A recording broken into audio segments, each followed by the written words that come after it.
join me in welcoming an American hero, Daniel Ellsberg.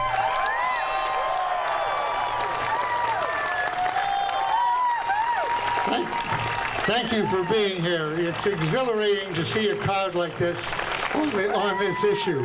Let me tell you, I've been in much smaller rallies than this, very much of my life. And in fact, I think one thing, I won't ask for hands, but I think I actually may be addressing a rally now that has some Republicans in it, or libertarians. Is that possible? Wait, I'll take the danger here. Do I see any hands? Let me see. Even one would be nice. Okay. Thank you for being here, because I think we have the chance here now for a bipartisan rally that will be the start of a movement instead of the tag ends and the butt ends of a movement. In 2003, we had the largest demonstrations in world history against the aggressive war by the United States against Iraq. And I can't blame people for feeling that after those rallies, 15 million people worldwide in February 2003, that nothing happened. I can't blame them for feeling that being in the streets just doesn't accomplish anything, isn't worth anything. And I think that here we have an issue where we won't get people that number, but I think we can get an active movement of a kind we haven't seen for a dozen years now. In part, that's because when Bradley Manning brought out his information, which inspired me very much and which made him a hero of mine, I was asked just the other day on television, and by the way, I don't usually advertise times I've been on, but just this morning, I did see one on NPR, which is very unusual for me, a whole 6-minute interview that is worth looking at. From NPR, but one of the questions was, why the reaction to Snowden more than Manning? And I'm afraid there has been a much bigger reaction. And I think the first reason is very simple. What Manning was revealing was what the American empire was doing to other people, to foreigners, to civilians, to innocents, to babies, to people who were being tortured who were not American, to people who were being assassinated who were not American. And I'm sorry to say it as an American, but I don't think it's just an American limitation. I'm afraid it's a human limitation. Simply not to care as much about what your compatriots do, what your colleagues do, to people who are not us. People who are other, people who are different, people who are enemies, even if they're babies, who our leaders say will grow up into enemies. So it's harder to get people. What Snowden is revealing, of course, is something that comes home to us, that affects all of us. And I think there's a potential there for getting Americans, Republicans and Democrats, and Libertarians and Tea Party and others together on this issue to say, we don't want you in our homes, this has gone too far, and the dangers to democracy are too great. And to get people actually to act for democracy. So what I'm here today is not to repeat the excellent facts you got here from Mark Klein and others. He was one of the first to bring these out, but to point to you some new confirmation that's come out, but also to raise the question of the broader scheme of how we need to think about this or focus this. Russell Tice. How many people here have ever heard the name Russell Tice? Let me hear. I see a few hands. I see about 8 people. Okay. I spent my time on PBS, again, the first time I'd ever been on, interestingly, in 40 years. And I spent the time to use the names that you've heard here before, and they may have gone past you. Veterans of NSA. Russell Tice, who worked on black programs, secret programs, illegal programs involving satellite systems. William Binney, who actually devised the system which they bowdlerized and took away the privacy protections from it that they're actually using now.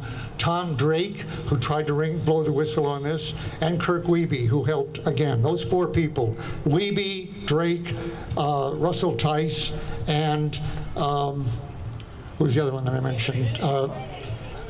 William Binney, right. And you can add, at the outsider, Mark Klein to that.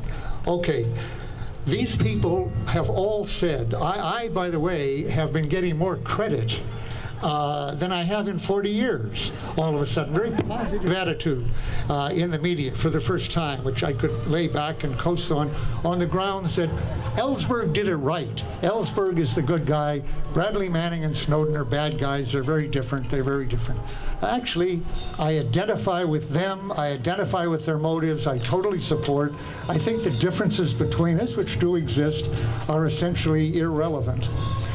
But it's a very specific thing that's come up more. Well, Snowden is in Russia. He's not here paying the consequences of his crimes. Quote, well, I don't think he's done any crime at all. I don't think he should spend a day in jail any more than Bradley Manning.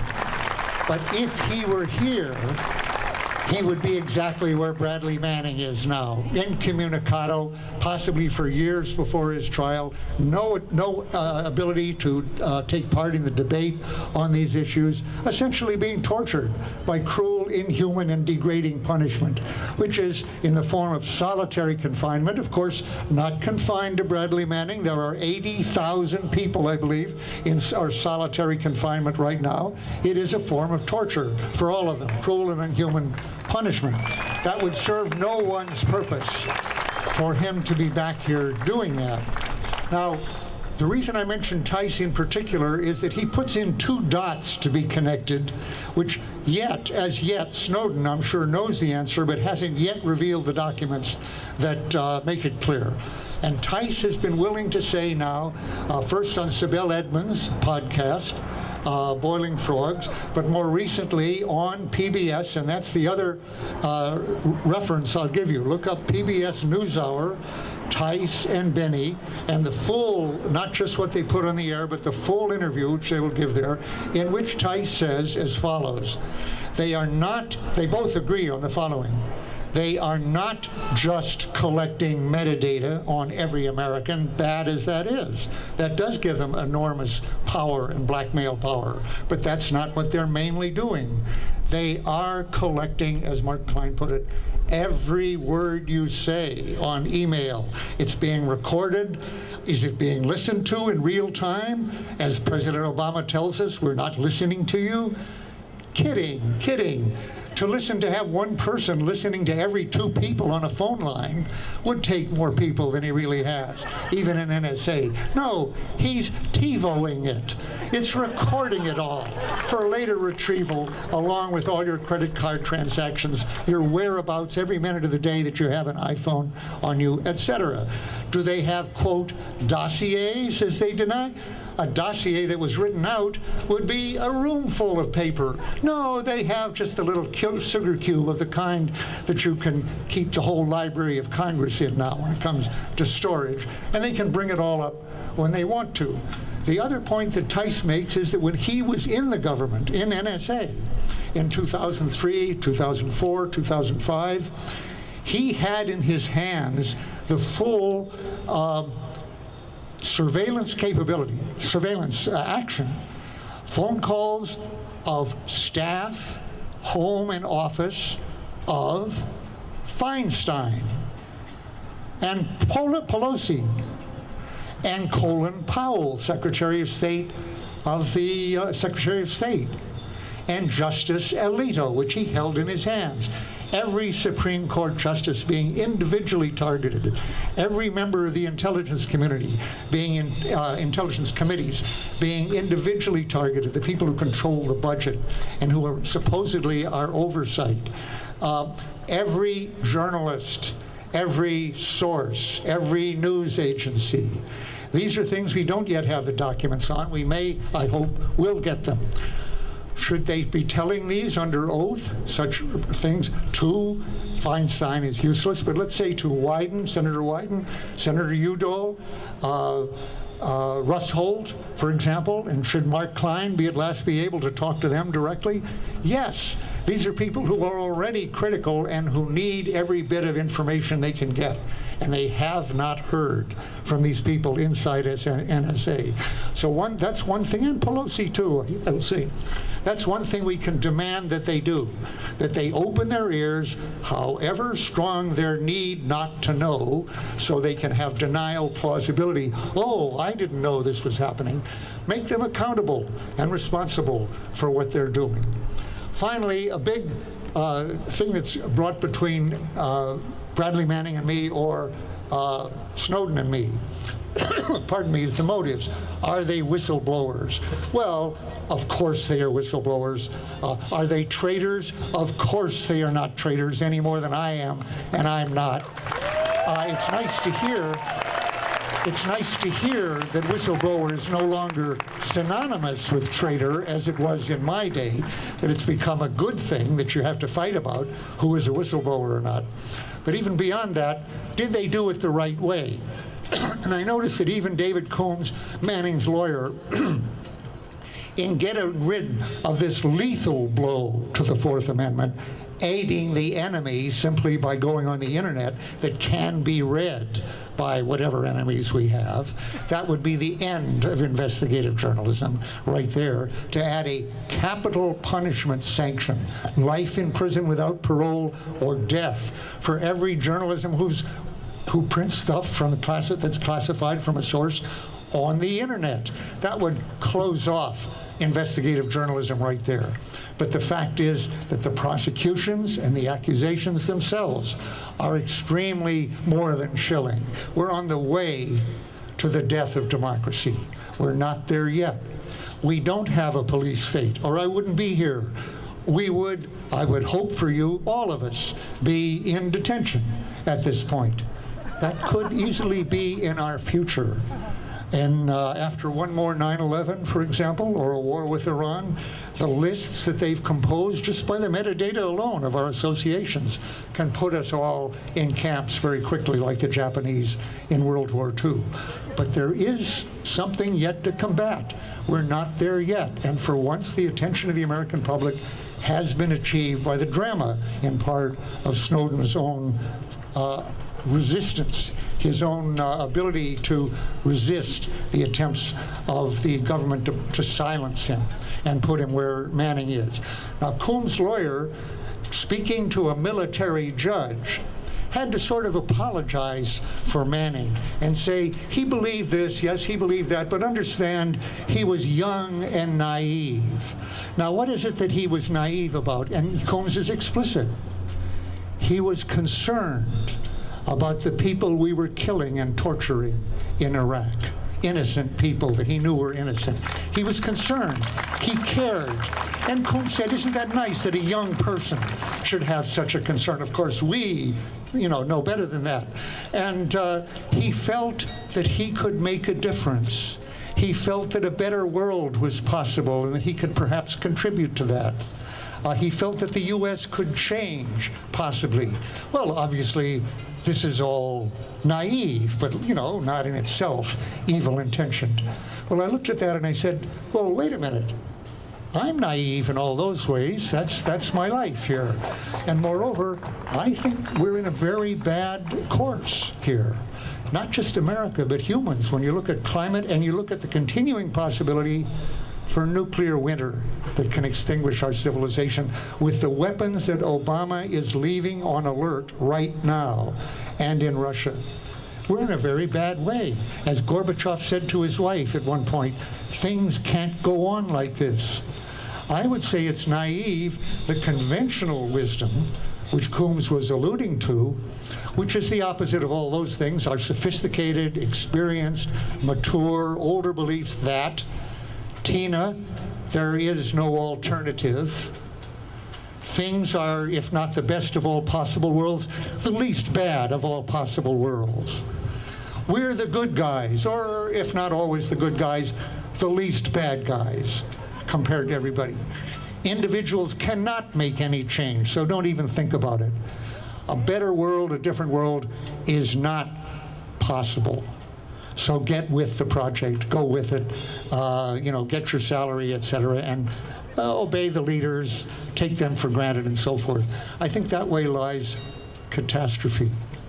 Now, they point to the fact that Snowden is in a country that has less free press than we do, Russia at the moment. He didn't choose to be there. He's there because they took away his passport and forced down a plane that might have taken him to Ecuador. But he is in Russia. Is that as free as the U.S.? No. It isn't. And neither is China. He didn't go to China, he went to Hong Kong. But even so, China and Russia are less free than the United States. Is a different world possible? Yes. A worse world is very possible, and that's the way we're headed. In fact, without a Snowden, without a Manning, I think I would have no hope, frankly. I wouldn't have the heart to stand in front of you and say, here's how we get to a better world and so forth. I wouldn't see what the hope is. But the response to Snowden has showed me that there is some leverage here. There is a possibility to use our remaining democracy and see that we don't lose the rest. I have made a point of seeking out other whistleblowers over the last 20 years, and I admire them all, and I feel a family connection with all of them.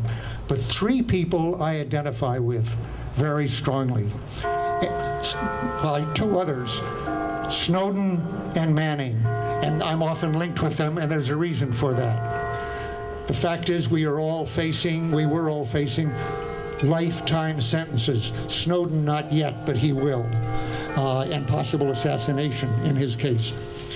So what I see are 2 other people like myself who are willing to risk their lives, life in prison, or even assassination. They both mentioned that as a real possibility, and they're right, in order to keep this country from becoming like Russia or China.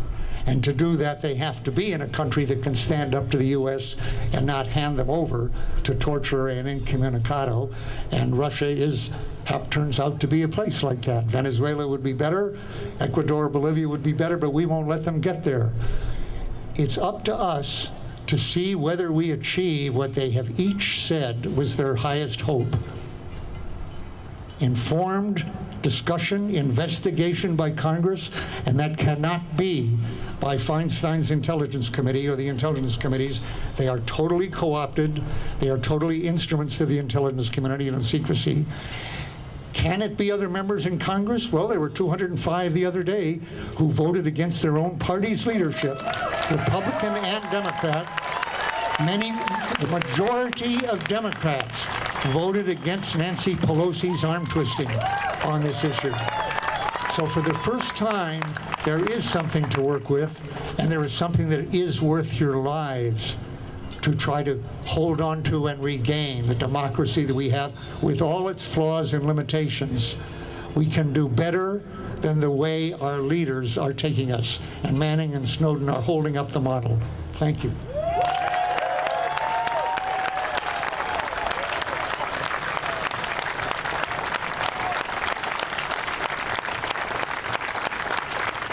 Big round of applause there. Thank you very much.